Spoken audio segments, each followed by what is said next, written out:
Hi, my name is Mia. I'm going to be responding to discussion post 4, which does include 3 questions. The first question being, what is plagiarism and why is it important to orally cite your sources? Plagiarism to me is whenever a person uses someone else's words as their own and doesn't give credit. So 2 examples of this could be stealing another person's ideas or changing an author's context or text in general and trying to reword it but still keeping it the same.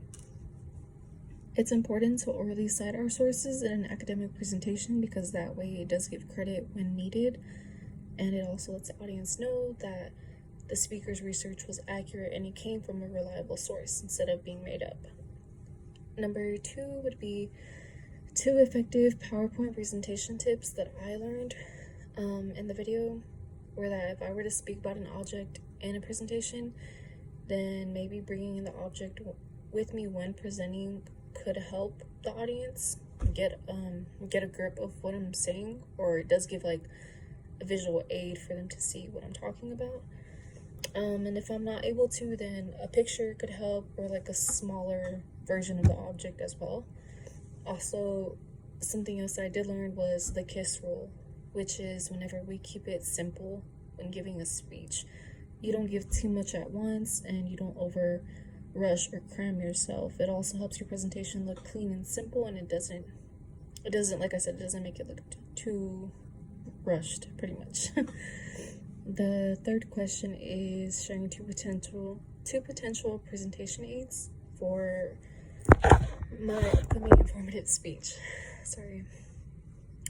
So incorporating presentation aids such as practicing my speech and speaking could help me later on.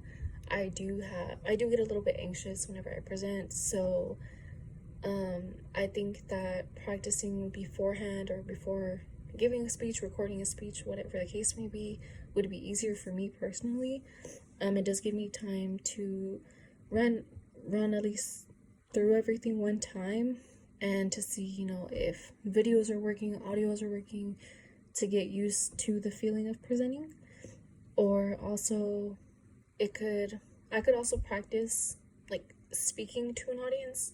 I do have a bad habit of just like reading off a screen and not like speaking directly to the audience. So maybe like practicing speaking to a fake audience in the meantime could help as well. That way, when I do give an actual presentation, I'm not speaking directly to the screen and my back towards the audience, so I'll speak to the audience. But yeah, these are the three questions for discussion post 4.